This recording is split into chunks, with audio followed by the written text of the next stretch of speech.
स्वागत है। और हम बात कर रहे थे घूस लेते सब रजिस्ट्रार गिरफ्तार। आखिर ये सब रजिस्ट्रार हैं कौन? आप भी रजिस्ट्री कराने जाते हैं और रजिस्ट्री जब आप कराते हैं तो सब रजिस्ट्रार ही रजिस्ट्री को करता है। तो ये रजिस्ट्रार साहब गिरफ्तार हुए हैं घूस लेते हुए। अब पूरी खबर मैं आपको बताता हूँ विस्तार से। उत्तर प्रदेश के कन्नौज जनपद से भ्रष्टाचार के खिलाफ योगी सरकार की जीरो टॉलरेंस नीति के तहत एक बहुत बड़ी खबर सामने आ रही है। कानपुर की विजिलेंस टीम ने एक गुप्त सूचना के आधार पर कन्नौज तहसील परिसर में छापेमारी करते हुए सब रजिस्ट्रार अश्वनी वर्मा और उनके एक प्राइवेट कर्मचारी को करीब 60,000 रुपए की रिश्वत लेते हुए रंगे हाथों गिरफ्तार कर लिया है। इस बड़ी कार्रवाई से पूरी तहसील और प्रशासनिक अमले में हड़कंप मच गया है।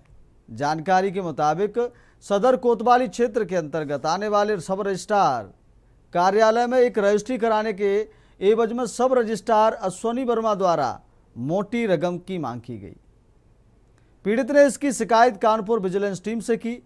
शिकायत की गोपनीय जांच के बाद विजिलेंस टीम ने जाल बिछाया और जैसे ही सब रजिस्ट्रार के इशारे पर उनके निजी कर्मचारी ने रिश्वत की रकम पकड़ी, वैसे ही टीम ने दोनों को दबोच लिया। विजिलेंस की जांच में यह बात सामने आई है कि सब रजिस्ट्रार अश्वनी वर्मा सीधे तौर पर पैसे न लेकर अपने साथ रखे गए जीतू नाम के एक प्राइवेट निजी कर्मचारी के माध्यम से रिश्वत का लेन देन करते थे। जीतू ही कार्यालय में आने वाले लोगों से डील करता था और रकम सब रजिस्ट्रार तक पहुंचाता था। विजिलेंस ने दोनों के पास से केमिकल लगे हुए रिश्वत के नोट बरामद कर लिए हैं। देखिए।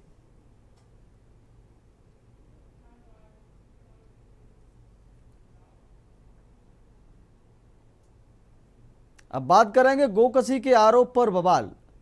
पूरी खबर क्या है विस्तार से मैं आपको बताता हूं। हरिद्वार के रुड़की क्षेत्र में बकरीद के मौके पर कथित गोकसी के आरोप को लेकर विवाद बढ़ गया है। भगवानपुर विधानसभा के सिकंदरपुर मेसवाल गांव में एक युवक पर घर के अंदर गाय की कुर्बानी देने और उसका वीडियो सोशल मीडिया पर लाइव करने का आरोप लगा है। वीडियो वायरल होने के बाद हिंदू संगठनों और संत समाज में नाराजगी फैल गई। संत समाज से जुड़े स्वामी यशवीर महाराज ने मामले को हिंदू आस्था से जुड़ा बताते हुए आरोपियों की तत्काल गिरफ्तारी की मांग की है। उन्होंने चेतावनी दी है कि यदि सख्त कार्रवाई नहीं हुई तो गांव पहुंचकर धरना प्रदर्शन किया जाएगा। वहीं पुलिस वायरल वीडियो की जांच में जुटी है और प्रशासन ने कानून व्यवस्था बनाए रखने की बात कही है। देखिए। जनपद हरिद्वार के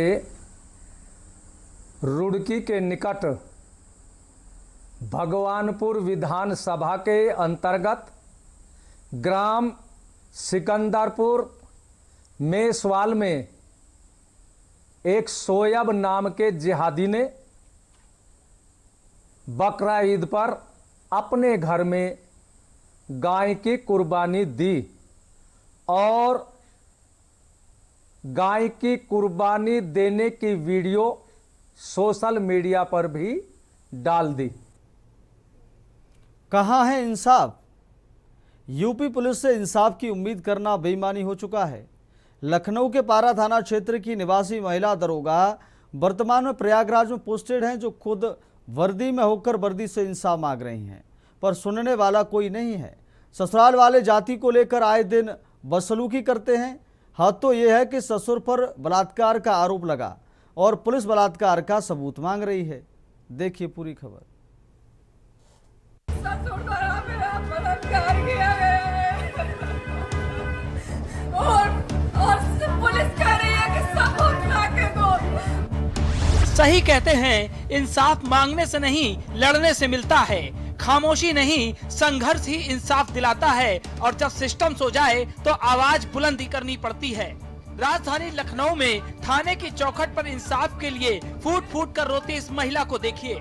इंसाफ के लिए थाने की चौखट पर मिन्नतें करती ये महिला कोई साधारण महिला नहीं बल्कि खुद पुलिस महकमे से है।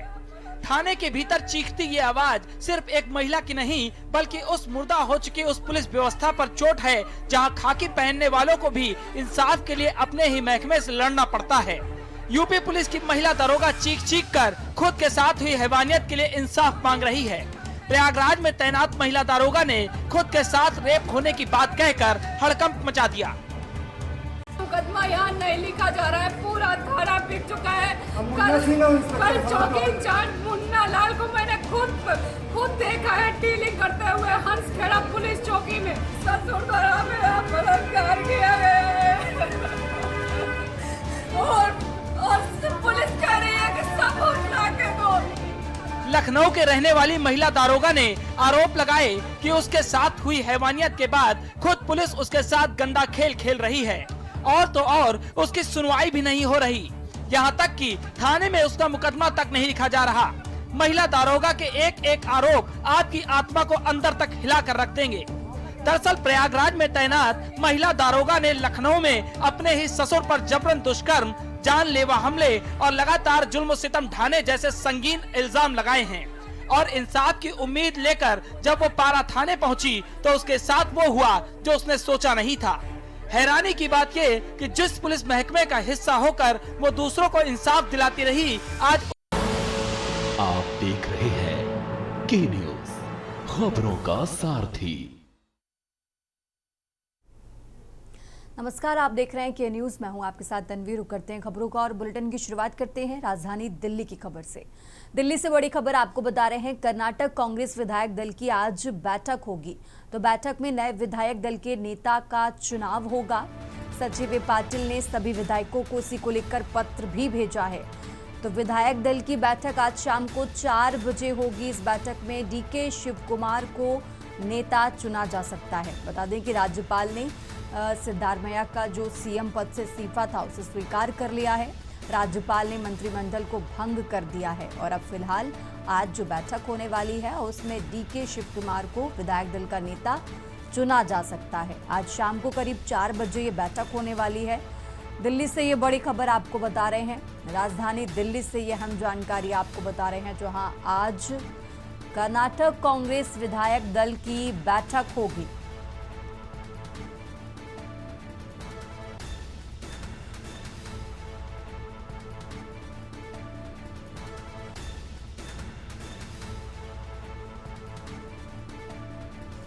तो विधायक दल की बैठक आज शाम को करीब 4 बजे होगी। दिल्ली से ये बड़ी खबर आपको बता रहे हैं। विधायक दल की बैठक आज शाम को 4 बजे होने वाली है। कांग्रेस विधायक दल की आज बैठक होगी और इस बैठक में डीके शिवकुमार को नेता चुना जा सकता है। आज शाम को करीब 4 बजे इस बैठक की शुरुआत होगी।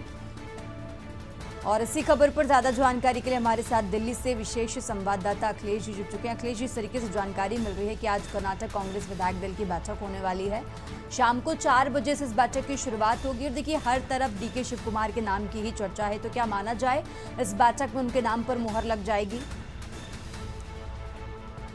देखिए कांग्रेस का कर्नाटक में जो घटनाक्रम चल रहा है उसमें साफ तौर में कहा जा सकता है कि डीके शिवकुमार जो कांग्रेस कर्नाटक के प्रदेश अध्यक्ष हैं, वो कल शाम को राहुल गांधी से मिलने के बाद देर रात कर्नाटक पहुंचे थे और उसके बाद ये तब तक शाम को सभी विधायकों को चिट्ठी भेज दी गई थी कि आज यानी शनिवार 4 बजे कांग्रेस विधायकों की बैठक होगी। इस बैठक में कांग्रेस के विधायक दल के नेता का चुनाव होगा और सबसे बड़ी बात है कि सिद्धारमैया ने मुख्यमंत्री पद से इस्तीफा दिया और राज्यपाल थावरचंद गहलोत को अपना इस्तीफा सौंपा और इस्तीफा स्वीकार होने के बाद मंत्रिमंडल को भंग भी कर दिया गया और सिद्धारमैया को नई सरकार के गठन तक कार्यकारी मुख्यमंत्री पर कार्य करने के लिए कहा गया और पूरे कर्नाटक में कहीं भी किसी भी कांग्रेसी के द्वारा डीके शिवकुमार के अलावा किसी दूसरे चेहरे के नाम पर चर्चा नहीं हो रही। हर कोई डीके शिवकुमार के नाम पर ही बात कर रहा है। जब आज 4 बजे कांग्रेस विधायक दल की बैठक शुरू होगी तो कहा जा सकता है कि सर्वसम्मत से डीके शिवकुमार को कांग्रेस विधायक दल का नेता कर्नाटक में चुन लिया जाएगा।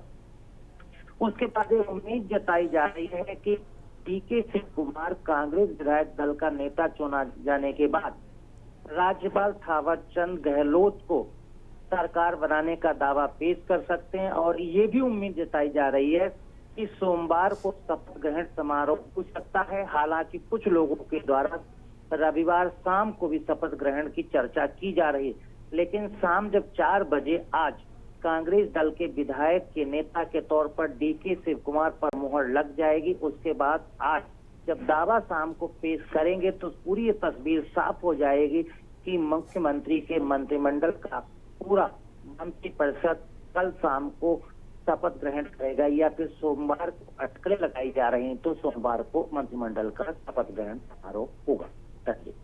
ठीक है अखिलेश जी, आप हमारे साथ बने रहिए, हम आगे भी आपसे जानकारी लेते रहेंगे। और ये दिल्ली से बड़ी खबर आपको बता रहे हैं, जहां कर्नाटक कांग्रेस विधायक दल की आज बैठक होने वाली। इस बैठक में नए विधायक दल का चुनाव होगा। शाम को करीब 4 बजे इस बैठक की शुरुआत होगी।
और आगे बढ़ते हैं खबरों में। दिल्ली से एक और बड़ी खबर आपको बता रहे हैं। रक्षा मंत्री राजनाथ सिंह का आज उत्तर प्रदेश का दौरा है, तो संसदीय क्षेत्र लखनऊ के कई कार्यक्रम में शामिल होंगे। बता दें कि नौसेना शौर्य वाटिका के उद्घाटन कार्यक्रम में शामिल होंगे।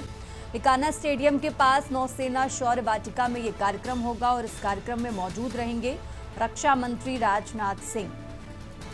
तो दिल्ली से ये बड़ी खबर आपको बता रहे हैं, रक्षा मंत्री राजनाथ सिंह आज उत्तर प्रदेश के दौरे पर हैं।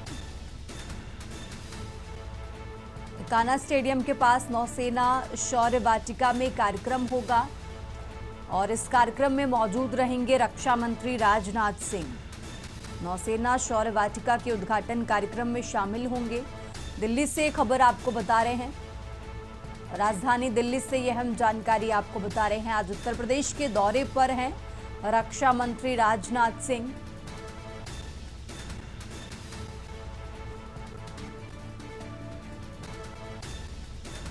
और इसी खबर पर ज्यादा जानकारी के लिए हमारे साथ अखिलेश जी लगातार जुड़े हुए। अखिलेश जी, इस तरीके से जानकारी मिल रही है कि आज उत्तर प्रदेश के दौरे पर हैं रक्षा मंत्री राजनाथ सिंह। कितने बजे का समय होगा जब वो यहाँ पर पहुंचेंगे और जिस कार्यक्रम में वो शामिल होने वाले हैं नौसेना शौर्य वाटिका के उद्घाटन कार्यक्रम, उससे जुड़ी क्या कुछ जानकारी आपके पास, जरा वो भी दर्शकों को बताइए।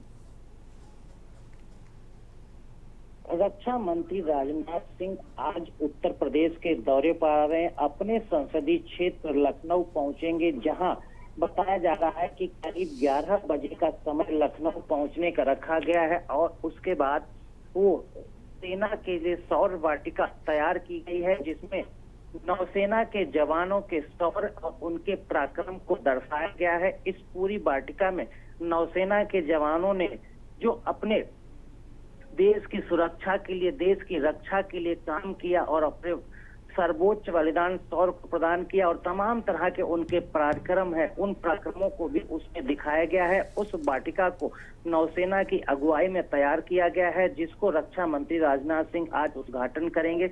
इसको इकोना स्टेडियम के पास में तैयार किया गया है, जिसमें नौसेना के जो इतिहास, नौसेना के काम, नौसेना के जवानों और उनके शौर्य पराक्रम के बारे में कई चीजें ऐसी दिखाई गई हैं जो आम जनता को आने दिन वाले देखने को मिलेंगी। और इससे क्या होगा कि आम जनता, यानी कह सकते हैं कि जो भारतीय युवक हैं वो नौसेना से उनके शौर्य पराक्रम को सीख सकते हैं और देश और देश की जनता की रक्षा के लिए और उसके पराक्रम के लिए आगे उसमें जा भी सकते हैं और उनके अंदर सेना को लिए एक आदर भाव भी पैदा होगा। इस तरह की सौर वाटिका का निर्माण किया गया है, जिसका उद्घाटन रक्षा मंत्री राजनाथ सिंह करेंगे। ठीक है अखिलेश जी, आप हमारे साथ बने रहिए, हम आगे भी आपसे अपडेट लेते रहेंगे। और ये दिल्ली से खबर आपको बता रहे हैं, आज उत्तर प्रदेश के दौरे पर हैं रक्षा मंत्री राजनाथ सिंह।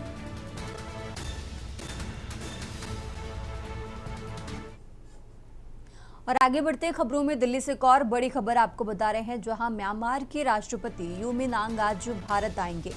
तो प्रधानमंत्री नरेंद्र मोदी के निमंत्रण पर आज भारत आ रहे हैं म्यांमार के राष्ट्रपति। बता दें कि आज से 3 जून तक भारत दौरे पर रहेंगे म्यांमार के राष्ट्रपति। दोनों देशों के बीच व्यापार, निवेश, सुरक्षा, टेक्नोलॉजी पर बातचीत होगी। तो दिल्ली से ये बड़ी खबर आपको बता रहे हैं।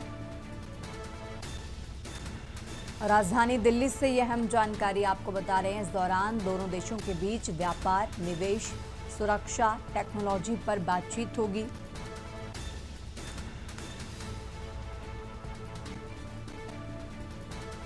दिल्ली से यह अहम जानकारी।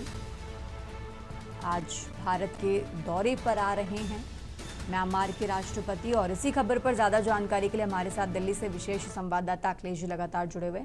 अखिलेश जी, इस तरीके से जानकारी मिल रही है कि प्रधानमंत्री नरेंद्र मोदी के निमंत्रण पर भारत आ रहे हैं म्यांमार के राष्ट्रपति। 3 जून तक वो भारत में रहेंगे। इस दौरान क्या कुछ कार्यक्रम होने वाले हैं, कैसी बैठकें होने वाली हैं, पूरी जानकारी क्या है?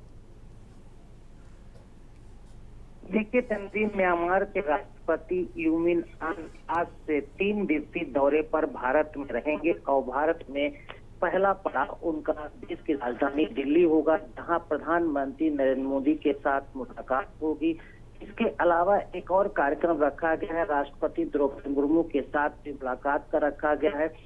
सबसे बड़ी बात है कि भारत और म्यांमार के बीच व्यापारिक रिश्ते, टेक्नोलॉजी के क्षेत्र में, सुरक्षा के क्षेत्र में रिश्ते बहुत अच्छे हैं और इन रिश्तों को और मजबूत किए जाने पर जोर भारत दे रहा है। इसीलिए प्रधानमंत्री नरेंद्र मोदी ने म्यांमार के राष्ट्रपति को निमंत्रण भेजा था कि वो भारत के दौरे पर आए। भारत और म्यांमार के बीच में जो व्यापारिक संबंध हैं, दोनों देश के जो द्विपक्षीय रिश्ते हैं, उनको और मजबूत किया जाए, आगे कई कदम बढ़ के और कई एमयू साइन किए जाए। इसी कड़ी में म्यांमार के राष्ट्रपति यू मिन आंग आज भारत पहुंच रहे हैं। 3 दिनों तक लगातार रहेंगे, भारत के कई शहरों की यात्रा भी करेंगे। इसके अलावा जो दिल्ली का हैदराबाद हाउस है, उसमें प्रधानमंत्री नरेंद्र मोदी और राष्ट्रपति म्यांमार के बीच वार्ता होगी। द्विपक्षीय वार्ता में व्यापार को बढ़ावा देने पर जोर रहेगा, भारत का निवेश। इसके अलावा दोनों देशों के बीच में जो सैन्य सुरक्षा को लेकर बीच बीच में सैन्य अभ्यास भी चलते हैं, उसको लेकर भी वार्ता होगी। और खासकर कहा जाए AI टेक्नोलॉजी के क्षेत्र में भारत बड़ा काम कर रहा है। और दूसरा सबसे बड़ी बात है कि सेमीकंडक्टर और कंडक्टर क्षेत्र में जो भारत उद्योग को बढ़ावा दे रहा है, उसको लेकर भी म्यांमार के साथ भारत की वार्ता होगी। तो कहा जा सकता है कि म्यांमार और भारत के बीच जो रिश्ते चल रहे हैं, चाहे वो व्यापारिक रिश्ते हों, निवेश के दृष्टिकोण, सुरक्षा के दृष्टिकोण, टेक्नोलॉजी साझा करने के दृष्टिकोण से हों, और भारत व्यापार के जो पुराने प्रकार रिश्ते आ रहे हैं, उनको और मजबूत करना है और आगे बढ़ाना है। इन तमाम मुद्दों को लेकर द्विपक्षीय वार्ता होगी और दोनों देशों के बीच कई बड़े समझौते होंगे। भारत और म्यांमार की जो प्रगति है और बढ़ेगी। तन्वी, ठीक है अखिलेश जी, बहुत बहुत शुक्रिया आपका तमाम जानकारी के लिए। और ये दिल्ली से खबर आपको बता रहे हैं, आज से 3 जून तक भारत दौरे पर रहेंगे म्यांमार के राष्ट्रपति।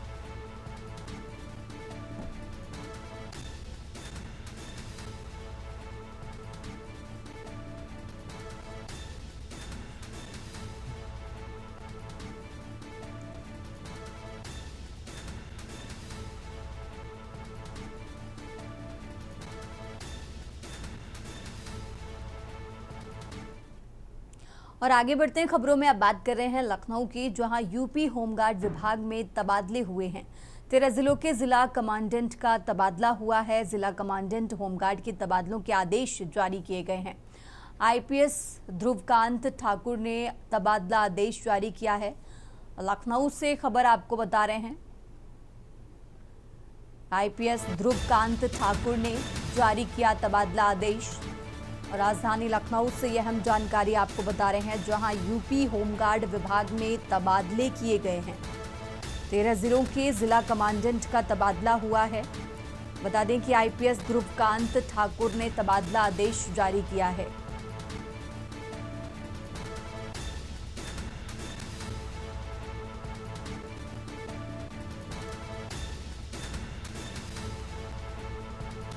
तो यूपी होमगार्ड विभाग में तबादले किए गए। लखनऊ से खबर आपको बता रहे हैं, 13 जिलों के जिला कमांडेंट का तबादला हुआ है। जिला कमांडेंट होमगार्ड के तबादलों के आदेश जारी किए गए हैं। तो आईपीएस ध्रुवकांत ठाकुर ने तबादला आदेश जारी किया है। लखनऊ से खबर आपको बता रहे हैं, जहां यूपी होमगार्ड विभाग में तबादले हुए।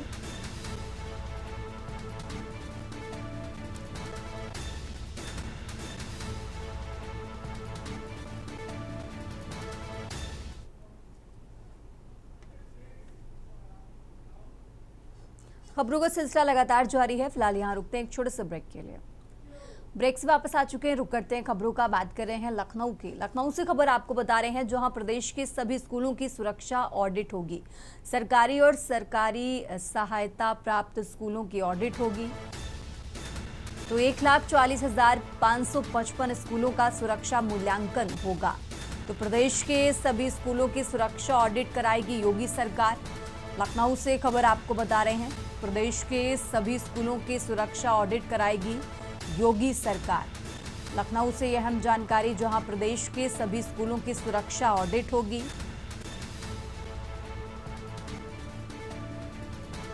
सरकारी और सरकारी सहायता प्राप्त स्कूलों की सुरक्षा ऑडिट होगी। 1,40,555 स्कूलों का सुरक्षा मूल्यांकन होगा। तो प्रदेश के सभी स्कूलों की सुरक्षा ऑडिट कराएगी योगी सरकार।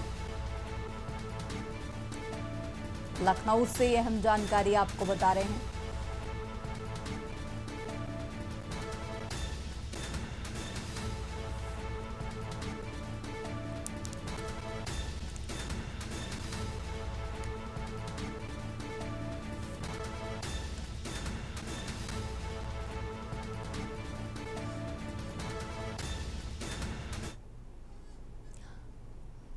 और अब खबर आगरा से है, जहां आगरा में जीएसटी घोटाले का बड़ा खुलासा हुआ है। करीब 1 करोड़ की राजस्व हानि से जुड़ा ये मामला है। पुलिस ने इस मामले में 3 आरोपियों को गिरफ्तार किया है। तो अमन ढंग, सौरभ, राम अवतार शर्मा गिरफ्तार किए गए हैं। सौरभ सिंह पर फर्जी फर्म बनाने का आरोप है। अमन ढंग संभालता था अकाउंट का काम, और इसी के साथ आपको बता दें कि राम अवतार ने आधार पेन की व्यवस्था संभाली। तो अमन ने सौरभ के लिए 100 करोड़ के फर्जी बिल बनाए। सौरभ ने कई अन्य फर्जी फर्म भी बनाई थी, और पुलिस ने इन तीनों को गिरफ्तार कर लिया है।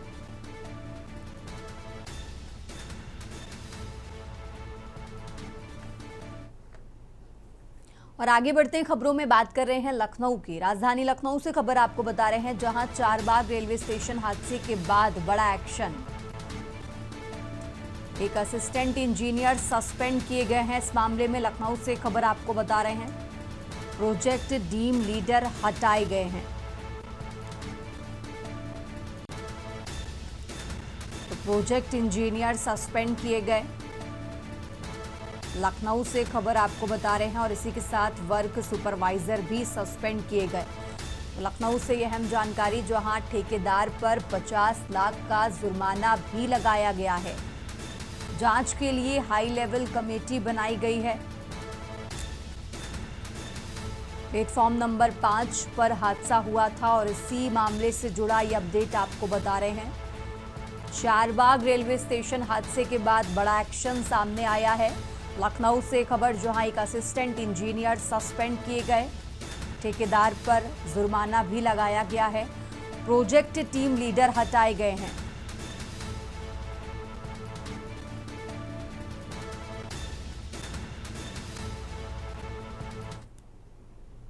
और आगे बढ़ते हैं खबरों में, लखनऊ से एक और अहम जानकारी आपको बता रहे हैं, जहां सीएम योगी ने पुलिस भर्ती व प्रोन्नति बोर्ड की समीक्षा की है।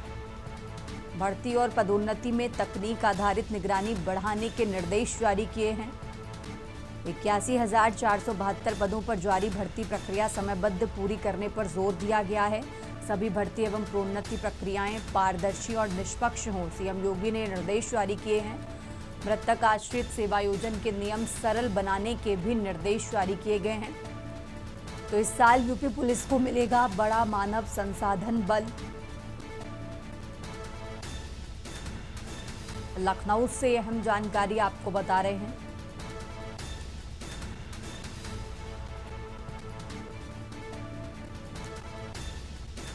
सीएम योगी ने पुलिस भर्ती एवं प्रोन्नति बोर्ड की समीक्षा की है और जरूरी दिशा निर्देश भी जारी किए हैं।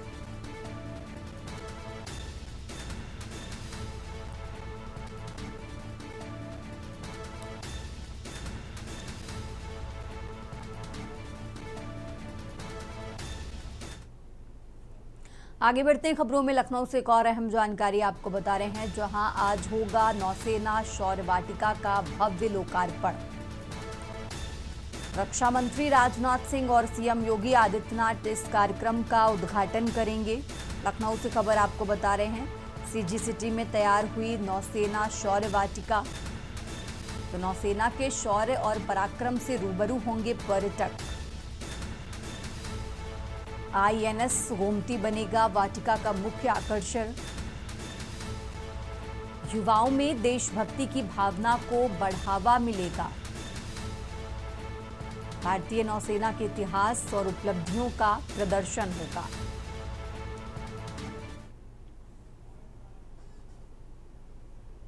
इस बुलेटिन में फिलहाल इतना ही। आप देखते रहिए के न्यूज़ इंडिया।